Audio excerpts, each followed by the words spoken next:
capítulo 2 nós começamos a parte de óptica também, tá? Bom, o que a óptica é? A óptica é a parte da física que estuda a luz. O que seria a luz? A luz é uma onda eletromagnética.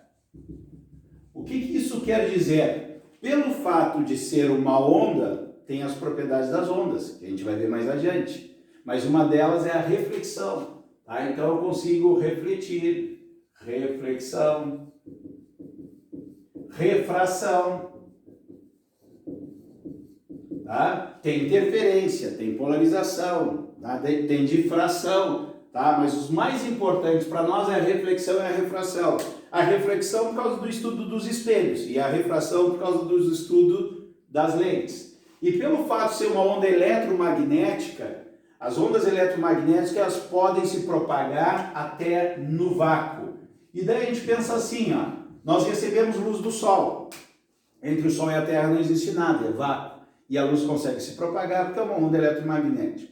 O som, por exemplo, não se propaga, a gente não escuta os astros, a gente não escuta o Sol. Mesmo tendo reações nucleares, não chegam até nós. Por quê? Porque o Sol é uma onda mecânica. Precisa de um meio material para se propagar. A luz não, pelo fato de ser uma onda eletromagnética. Bom, o primeiro conceito é o de raio de luz. Por quê? Porque existe uma fonte que produz a luz, né? Eu dei o exemplo do Sol e a Terra, e essa luz vai se direcionar para várias direções. Então essa seta, que é o raio de luz, vai me indicar no papel para mim saber para onde que a luz está se encaminhando. Então é simplesmente uma seta que vai me dar o sentido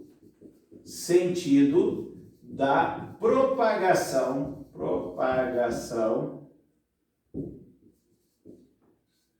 da luz, certo?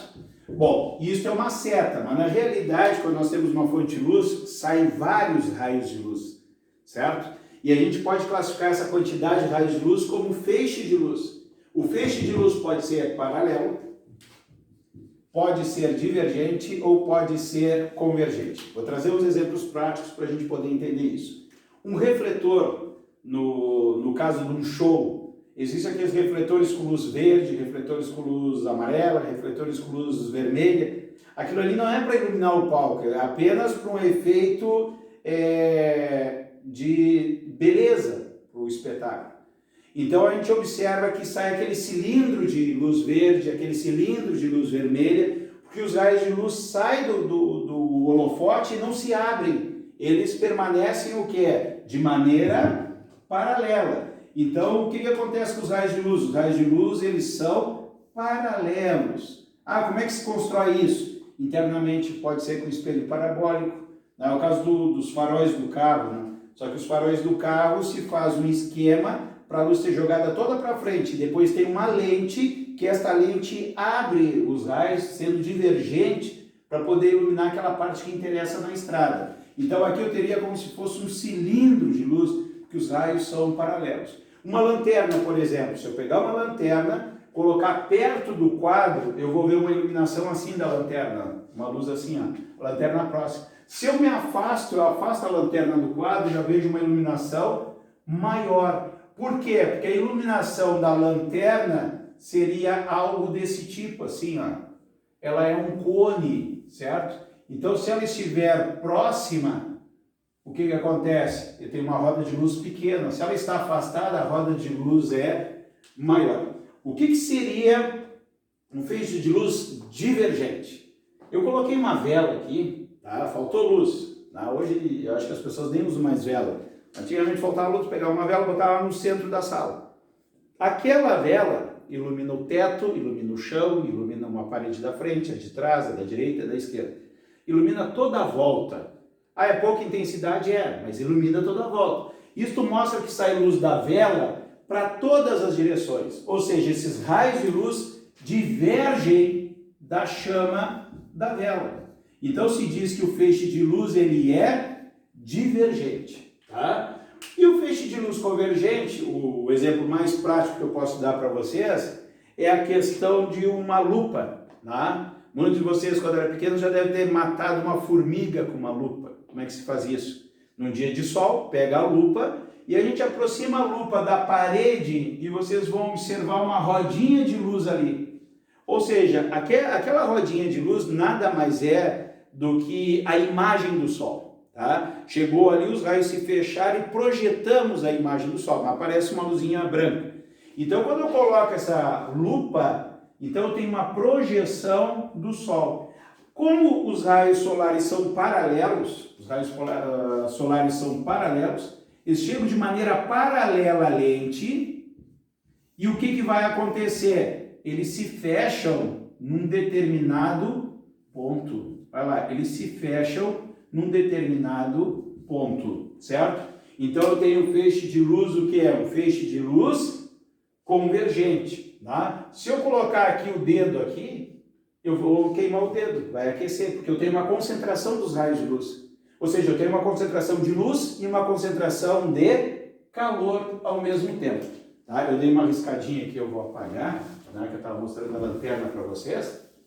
E agora vem um fenômeno da visão.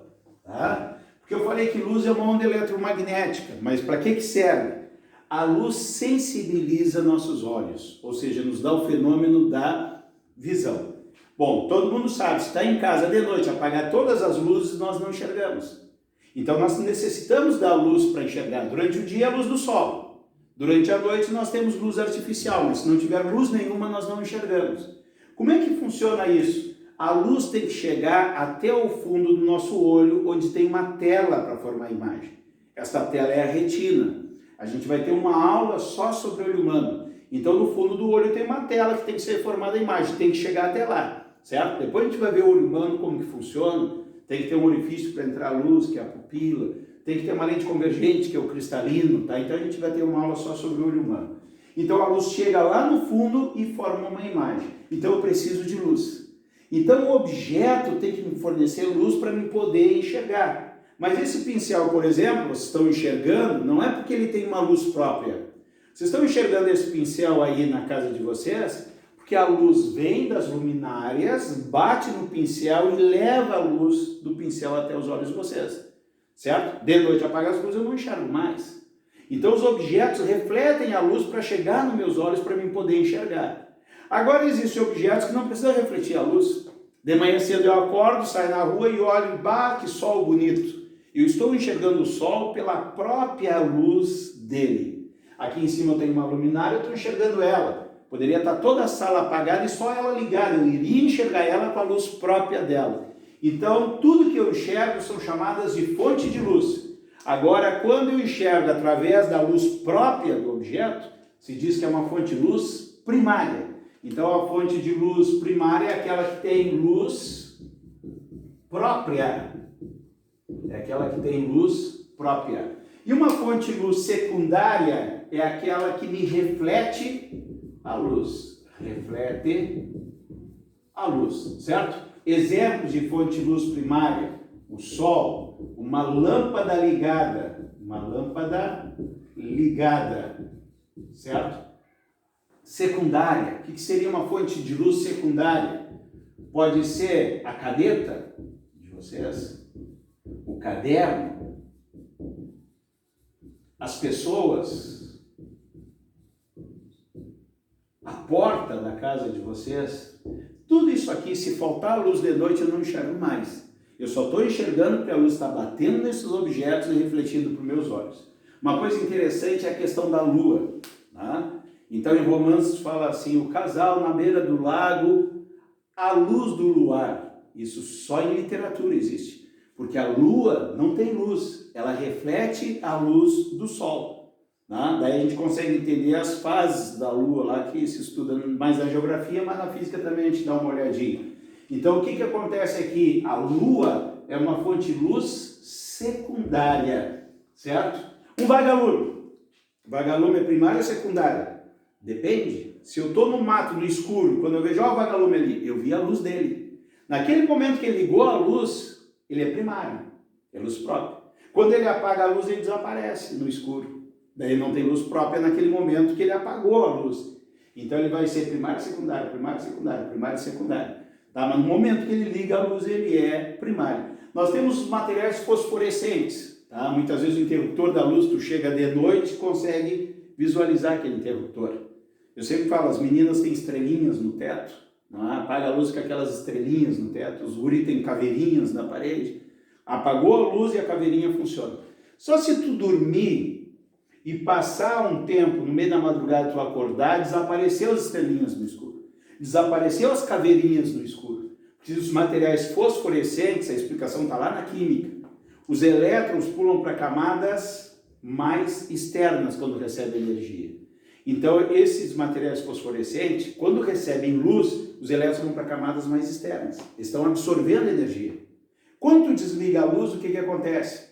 Eles têm que voltar, porque estão instáveis, e quando eles voltam, eles vão perder energia, e essa energia na forma de fótons, na forma de luz. Então, se eu quero deixar a caveirinha ou a estrelinha do quarto bem brilhosa, antes de dormir eu posso botar uma lanterna em cima da caveirinha lá.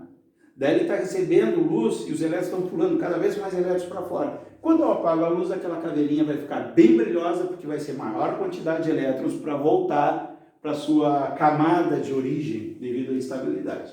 Bom, os meios de propagação. O que são os meios de propagação? Quando eu enxergo um objeto, a luz se propaga, certo? Vocês estão me enxergando. Claro que agora a gente está numa distância maior, estamos a 350 quilômetros, mas a internet está fazendo essa conexão. Mas até a câmera do celular que está me filmando aqui, eu tenho 1,20 m, mais ou menos, aproximadamente 1,20 m. Existe aqui um meio que a luz se propaga para chegar no celular para transmitir para vocês. Bom, nesse meio o que existe? Existe o ar. E nesse meio, esse ar, vocês estão me enxergando de maneira nítida e o quadro também. Esse é o objetivo da aula, a gente transmitir de uma maneira nítida para vocês. Depois vou contar até um segredinho que aconteceu semana passada na gravação, aproveitando a matéria aqui. Então o que acontece? O meio ar é um meio transparente. Por quê? Porque a luz passa, olha, diz transparente, a luz passa sem deformar a imagem. Então nós temos aqui o meio transparente. Então nós temos aqui quando a luz passa, para me enxergar, a luz tem que passar para chegar nos meus olhos. E a imagem fica nítida, certo? Exemplos de meio transparente. Eu falei o ar, o ar é um meio transparente. Poderia ter um vidro aqui na frente, com esse esquema da pandemia, eu vi uma reportagem que nos supermercados estão colocando como se fosse um acrílico na frente das atendentes, só que aquele acrílico tem que ser transparente. Por quê? Porque ela tem que ver a cliente, tem que ver o dinheiro que a cliente vai passar, então tem que ter uma visão perfeita. Então tem que ser um meio transparente. Então esse acrílico ele é transparente, nem todo acrílico é transparente. Tá? Depois a gente vai ver o que muda de um para o outro. Tá? Mas o vidro liso, que é mais comum, vidro liso é um meio transparente. Agora, o que acontece? Na janela do banheiro de vocês, provavelmente no banheiro de vocês têm um basculante, uma janelinha, um basculante. E nesse basculante tem vidro. E provavelmente não seja um vidro liso. Por quê? Se fosse um vidro liso, um vizinho que esteja no andar acima, poderia ver vocês tomando banho. Então, os basculantes de banheiro tradicionalmente trazem um vidro fosco, vidro martelado, um vidro fantasia, que eles chamam, os vidraceiros. Para que serve? Se vê que tem uma pessoa ali no banheiro, mas tu não consegue enxergar com nitidez. Mas se eu enxergo que tem alguém ali dentro, eu tenho que passar a luz. A luz passa para mim poder enxergar. Só que a imagem fica não nítida, certo? A imagem fica não nítida. Exemplo, tá? Eu vou botar assim, vidro de banheiro, vou botar assim, banheiro. Não, de banheiro vai dar a ideia do box. O box pode ser transparente, tá? Se pegar o box mais antigo, aqueles de acrílico, seria um translúcido, tá? Então vou botar vidro de basculante de banheiro. Outra coisa que pode ser papel manteiga, papel vegetal. Talvez na escola fizeram alguns trabalhos de colocar esse tipo de papel e copiar uma figura.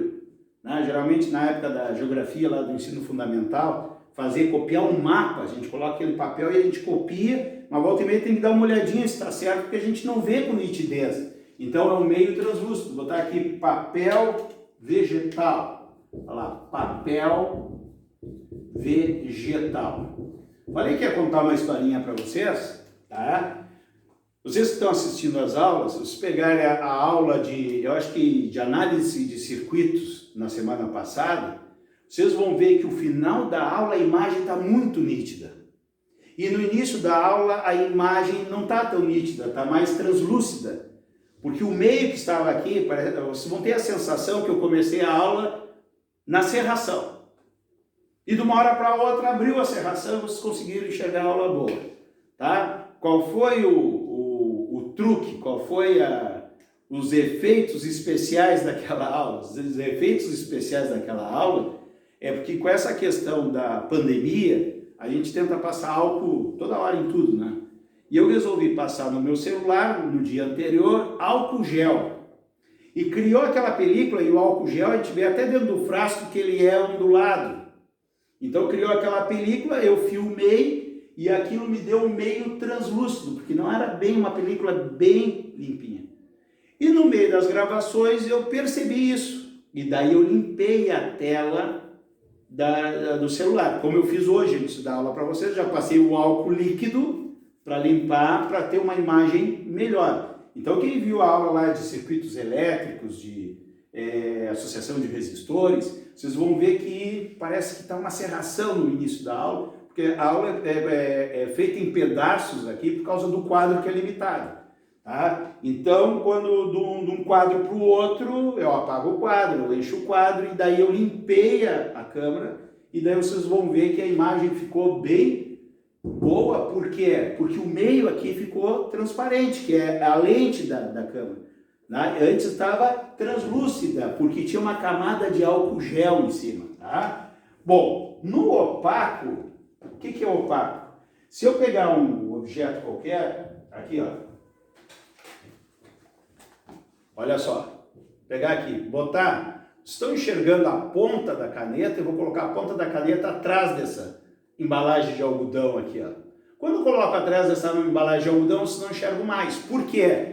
A luz reflete, mas não consegue passar pela caixa de algodão, porque esta caixa de algodão, ela é um meio opaco. Então, o meio opaco é quando não passa luz. Exemplos de meio opaco: uma parede de tijolos, uma parede de madeira. Plástico pode ser? Depende. Tem plástico transparente. Eu vejo muitos alunos com estojinho com plástico, que de propósito tu compra de plástico transparente, para te poder enxergar a caneta que tu quer lá dentro. Em compensação, tem aluno que tem o estojo que não enxerga nada lá dentro, daí o estojo é de material opaco. Uma coisa interessante que a gente definiu o que é cada um deles, mas o vidro liso, ele é transparente. Mas se tu for numa vidraçaria e tiver muitos vidros lisos, uma camada muito grande, tu escrever um bilhetinho e colocar atrás, tu vai ter dificuldade de ler. Por quê? Porque o aumento da espessura, o que é transparente, olha só, o que é transparente passa a ser translúcido e o que é translúcido passa a ser opaco. Então a espessura influencia. Vamos pensar na água. A água seria o quê? No primeiro momento tu diz assim, não, a água é transparente. Caribe, a água é transparente, mas observa bem, mesmo a água sendo transparente, ela numa piscina, tu passa a mão numa camada bem fininha, tu enxerga a tua mão com perfeição. Todas as rachaduras que tem na mão, tu enxerga com perfeição. Agora, se tu passar a mão lá no fundo, tu já vai ter dificuldade de enxergar, tu aumentou a espessura e passou a ser translúcido. Então, mesmo numa praia de águas muito claras, conforme tu vai indo para o fundo, daqui a pouco tu não enxerga mais. Em alto mar, a água pode ser muito limpa naquela região ali, tu não vai enxergar os peixes lá embaixo. Sorte dos peixes, né? Tu não vai enxergar os peixes. Por quê? Porque a camada foi tão grande que acabou ficando opaca. Então aí nós temos os meios de propagação. Agora a gente vai ver as propriedades da luz, tá? A primeira propriedade da luz, que é da propagação retilínea, eu acho a mais importante, aquela que mais aparece, a que tu mais utiliza. A gente só vai ver o que é e nós vamos ver a aplicação no segundo quadro, tá? Então, olha só, presta atenção. Nós temos aqui, ó, primeira propagação retilínea. Significa o que é? A luz propaga-se em linha reta. Em linha reta. Nos meios transparentes que nós vimos. Nos translúcidos não, a luz já começa a desviar, por isso que a gente não vê a imagem nítida.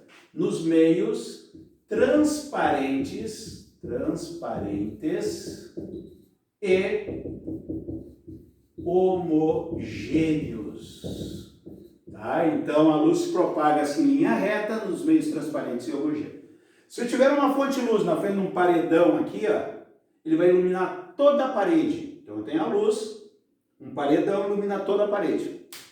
Se eu colocar um objeto entre a fonte de luz e o paredão, a luz, pelo fato de se propagar em linha reta, vai acontecer isso. Olha só, a luz vai tangenciar o meu objeto. Olha só. E vai ter uma região aqui, que a luz não vai poder... Fiz um mapa aqui. Ó, vai ter uma região aqui que a luz não vai alcançar. Se a luz não se propagasse em linha reta, contornasse o objeto e iluminar na parte de trás. Então essa região que não recebe luz, nós chamamos isso de sombra ou umbra. Sombra, que é mais comum, ou umbra. E disso a gente pode tirar vários exemplos práticos que a gente vai ver agora na sequência. Estamos vendo a propagação retilínea da luz, nós temos aqui a aplicação delas. Uma delas é o eclipse. A palavra eclipse significa se esconder. Se é eclipse solar, o sol vai se esconder. Se é eclipse lunar, a lua vai se esconder. Tá? Mas como que vai se esconder? Observe o seguinte, ó. Esqueçam a lua por enquanto aqui. O sol está de frente para uma parte da Terra, que é o dia, e a outra parte que está de costa é a noite. Então tem toda essa parte iluminada aqui. Como nós vimos na teoria da propagação retilínea da luz, se entrar um obstáculo entre a luz e o paredão, que aqui no caso seria a Terra, vai me criar uma sombra. Só que a sombra aparece quando a fonte ela é pontiforme, ela é muito pequena. Quando falta luz, tu põe uma vela, é uma fonte pontiforme. Daí tu faz bichinhos na parede, por quê? Porque a luz não consegue contornar e tu tem a sombra. Agora, quando a luz é extensa, uma lâmpada fluorescente ligada na sala, tu vais ter, além da sombra, tu vais ter uma penumbra. Isso que vai acontecer. Observe o seguinte aqui. Mas o Sol está menor do que a Terra, está desproporcional. Por que está desproporcional? Porque essas distâncias também estão desproporcionais. Tá? Se fosse fazer o desenho em escala, ia desenhar o Sol aqui e a Lua e a Terra lá não sei aonde. Tá? Então, para vocês poderem entender, está fora de escala, eu tive que mexer no tamanho dos astros, vamos dizer assim, para a gente poder entender o que acontece. Observe que os raios solares são jogados para a Terra, lá de cima até aqui embaixo. Então, observe o seguinte aqui, ó, o raio solar vai tangenciar a Lua, vai iluminar daqui para cima, o ponto mais alto lá, e daqui para baixo. E cada ponto vai iluminar a Terra, até o último raio lá vai iluminar, vamos supor aqui que o último raio fosse esse aqui, ó, vai iluminar daqui para cima e daqui para baixo. Observe que esta região aqui não recebeu raio nenhum, ó. Olha só, esta região aqui não recebeu raio nenhum. Então vai existir um ponto na Terra que vai ficar uma escuridão, que não recebe luz da Terra. Quem estiver nesse ponto aqui, ó, que é uma região de sombra, também não consegue enxergar o Sol por inteiro. Porque se eu não enxergo o Sol, ele não me manda luz nenhuma. Então aqui eu tenho o eclipse total. Eclipse total. Ou seja, durante o dia, naquele ponto, quando der o alinhamento da Lua com o Sol, vai ficar escuridão total, vai virar noite. Mas como que a Lua, que é pequenininha, consegue esconder o Sol, que é muito maior? É como se eu pegasse esse pincel aqui, ó. Esse pincel é muito menor do que vocês.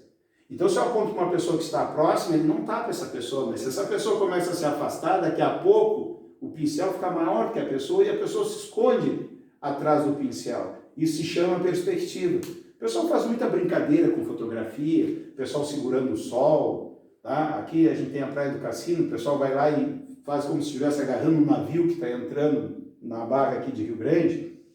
Então, pela perspectiva, a gente consegue isso. Agora, existem alguns pontos que recebe, mesmo estando alinhado, daqui para cima tem luz direto, e daqui para baixo também. Não tem o eclipse nessa região. Quando tem o eclipse, não é o eclipse assim, todo mundo que está de dia vai ter o eclipse. Vai ter a região do eclipse total. E ao redor vai ter alguns pontos aqui que vai receber parte da luz, ó. Nessa região aqui, vai receber partes da luz. Nós chamamos essa região aqui de penumbra. Penumbra. Quem estiver na penumbra, eu tenho aqui o eclipse parcial. Ah, não entendi por que é parcial. Vamos colocar o indivíduo aqui nesse ponto. Se eu botar o indivíduo nesse ponto aqui, por exemplo, ó, nesse ponto, o que ele está enxergando? Eu vou traçar uma linha aqui, ó. Daqui para cima ele enxerga. Agora, a Lua está, olha só, a Lua está tapando toda essa região aqui, ó. Então, tu tem um eclipse parcial porque tu está escondendo uma parte do Sol. Então, quem tiver em toda essa volta aqui, nós temos o eclipse parcial. Existe também o eclipse lunar. Tá? O eclipse lunar vai ser o quê? Como a palavra eclipse? Eclipse lunar. Eclipse solar, quem é que escondeu? O Sol se escondeu. O eclipse lunar, o que vai acontecer? A Lua vai se esconder. Então, eu tenho o Sol aqui, ó. Eu tenho o Sol aqui e eu tenho a Terra. Vamos botar a Terra aqui, vou ter que botar em verde, sem a caneta azul. Aqui é a Terra. Certo? Então, os raios solares, o que acontece? Iluminam essa frente da Terra aqui. E lá atrás vai existir um cone de sombra. Tá? Então, essa parte de trás aqui vai ficar escura. E não é só a superfície da Terra. Lá atrás eu vou ter uma região escura. Então, a Lua, como não tem luz própria, não é? Quando ela entra nessa região aqui, ó, eu não consigo enxergar ela, porque ela não tem luz própria. E daí eu tenho o eclipse lunar. Aqui é um eclipse total lunar, né? Pode ser parcial também. Bom, outra aplicação da luz se propagar em linha reta é a câmara escura. Tá? Muitas vezes trabalho em aula de ciências no ensino fundamental, porque é bem fácil de fazer. Bom, tu pega uma caixa de sapato, forra com papel fosco preto, para a luz não iluminar lá dentro, e faz um furinho só nela. O que vai acontecer? Eu tenho uma caixa, tá? Eu não desenhei em perspectiva, porque eu acho que no plano fica melhor de entender, mas seria assim, ó, uma caixa, como se fosse uma caixa de sapato, e eu aponto o furo para um objeto. Como a luz se propaga em linha reta, que eu apontei para uma árvore, poderia ser para uma pessoa, os raios de luz lá do topo da árvore vão entrar pelo furo, pelo orifício, e vai pegar aqui embaixo, o topo da árvore, porque a luz se propaga em linha reta.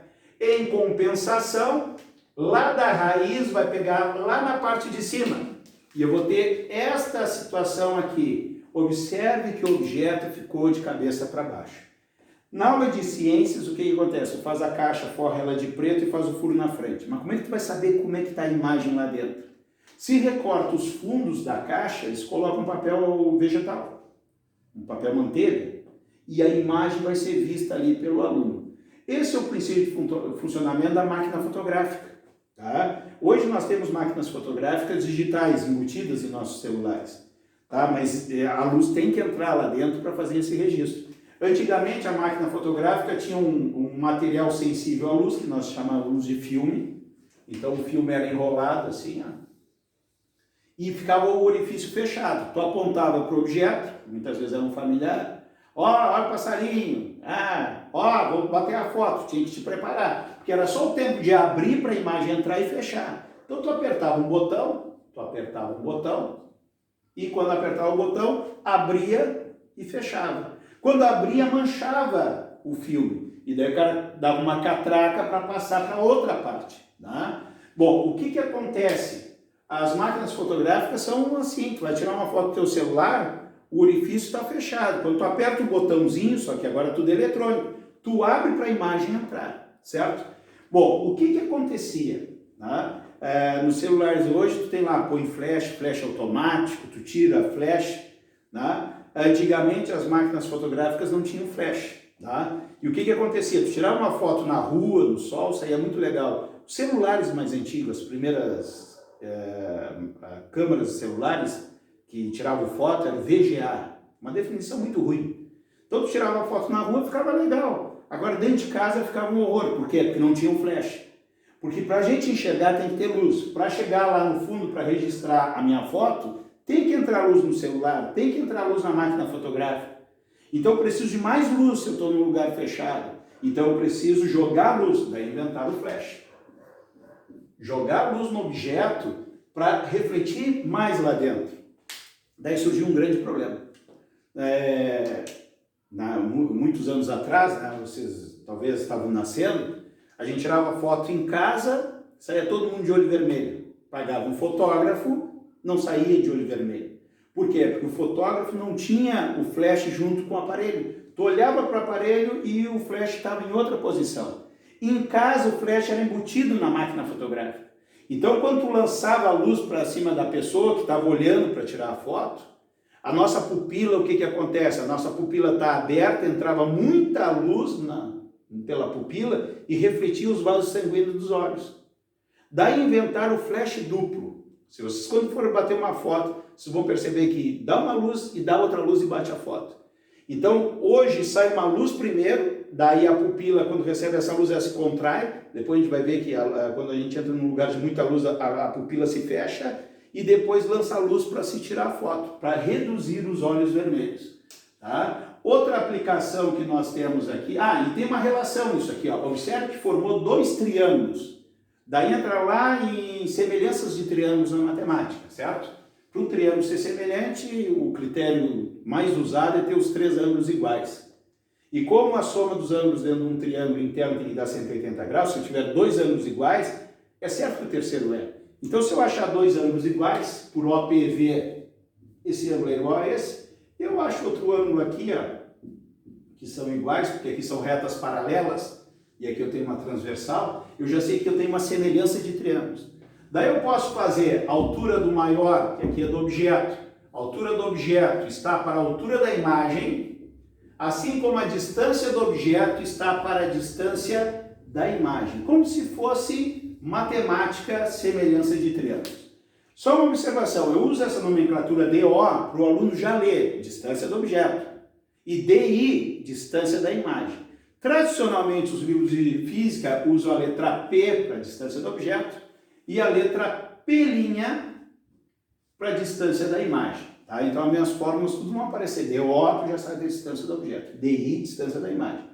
Mas tu vai pegar o livro lá do Bernoulli e tu vai ver que vai vir um P, que é a distância do objeto, e um P', que é a distância da imagem. Bom, aqui é outra situação. Medir a altura de um prédio através da nossa própria altura. Se eu sei a minha altura, eu tenho condições de achar a altura de um prédio. Por quê? Porque os raios solares são paralelos. Então a sombra que formar, tanto da minha pessoa quanto de um prédio, ela vai ser proporcional. Quanto maior o prédio, maior vai ser a sombra.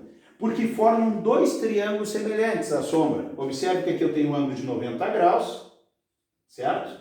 E aqui esse ângulo aqui, eu risquei aqui, vou botar esse ângulo do pezinho do raio aqui, esse ângulo eu vou chamar de alfa, é o mesmo ângulo daqui. Por que os ângulos são iguais? Porque são retas paralelas em relação a uma transversal, em relação ao solo aqui. Então são triângulos semelhantes. Se são triângulos semelhantes, eu posso dizer que a altura do maior está para a altura do menor, assim como a base do maior, que é a sombra grande, está para a sombra do menor. A mesma relação que eu fiz aqui, eu faço aqui porque é semelhança de triângulos. Observe o seguinte, eu quero saber a altura do prédio, a minha dúvida está aqui geralmente, né? Se eu souber a minha altura, eu tenho 1,75 m, então eu vou botar aqui 1,75 m. Eu vou lá, meço a altura do prédio e meço a sombra do prédio no chão e a minha sombra. Tá? O terreno tem que ser plano, né? Então, por exemplo, se a minha sombra assim dá, sei lá, 1 metro e a sombra do prédio dá 5 metros, só para a gente ter uma ideia. A sombra do prédio é 5 vezes maior que a minha, significa que a altura do prédio é 5 vezes a minha altura. Se eu tenho 1,75, multiplico por 5, eu tenho a minha altura. Eu posso fazer esta relação. Outra propriedade da luz que nós temos é a independência dos raios. Tá? Os raios são independentes. Se eu pegar uma lanterna azul e uma lanterna vermelha e os raios se cruzarem, vai formar uma cor de luz aqui. Quando eu pergunto na sala de aula, qual é a mistura do azul com vermelho? Alguns alunos me respondem assim, roxo. Eu aprendi lá no jardim de infância que azul, misturando azul com vermelho, dá roxo. Não dá. Ah, mas no jardim dá. No jardim dá. Porque lá tu está misturando tintas. Aqui a gente está misturando luzes. São coisas diferentes. Tá? Já começa. Quais são as cores primárias? Lá no jardim de infância, se eu errar, vocês me perdoem, né? Porque daí é tintas. Lá no jardim de infância, as cores primárias é o azul, o vermelho e o amarelo. Se eu não me engano, é isso aí. Tá? Isso é para tintas. Agora, para luzes, RGB, que a gente já vai ver daqui a pouco. Tá? É do inglês. R, red, vermelho, green, verde e blue, o azul. Tá? Então, quando se cruzar o vermelho com o azul, uma luz azul com uma luz vermelha, aqui vai ficar magenta. Ah, nunca ouvi falar disso. Se acalma. Então, o azul e o vermelho dá uma interferência, se juntam, dá magenta. O azul segue azul e o vermelho segue vermelho. Isso é uma característica das ondas, depois a gente vai ver. Então, olha só, vermelho, magenta, vermelho. Azul, magenta e vermelho. Segue da mesma cor. Bom, agora por que dá magenta? Se não mexer no computador, se falar alguma coisa sobre as cores, uma das configurações é o RGB. Tá? Por quê? Porque tu está vendo luz no computador. Então, tu quer uma imagem, tu pode calibrar entre essas três. As TVs de tubo, que é as TV mais antigas, tá? Vocês conheceram, pela idade de vocês, conheceram, saiu de mercado agora as TV de tubo. Se eu olhasse muito perto a imagem, eu ia ver um monte de pontinhos coloridos nessas cores, vermelho, verde e azul, que formava a imagem. Então eu consigo formar a imagem com essas três cores, por isso que são cores primárias. E cada dupla que eu misturo, eu gero as cores secundárias, e assim eu vou gerando novas cores. Então observe o que acontece. Se eu unir, olha só, se eu unir o vermelho e o azul, surge o magenta. O que é um magenta? O magenta é tipo um rosa, assim. Eu não sou muito bom em definir cores assim, mas é um estilo de um rosa. Se eu colocar azul e verde, ciano.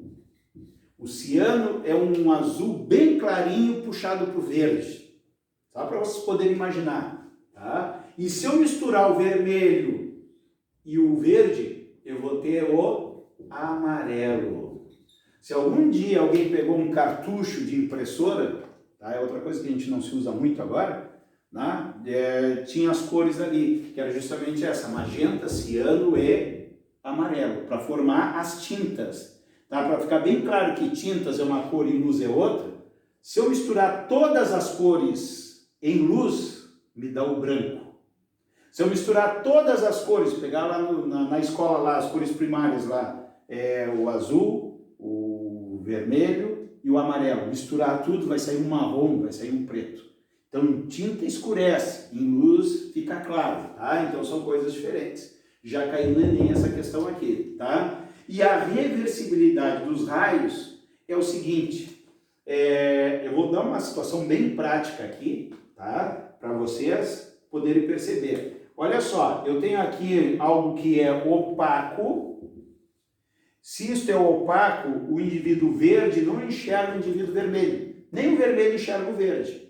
Mas se eu tiver um espelho aqui, pode ser uma parede, uma parede entre as duas pessoas, e na parede do fundo tem um espelho. Eu posso enxergar essa pessoa pelo espelho. Provavelmente, em algumas situações, você já ficou olhando uma pessoa através de um espelho. Pode ser num restaurante.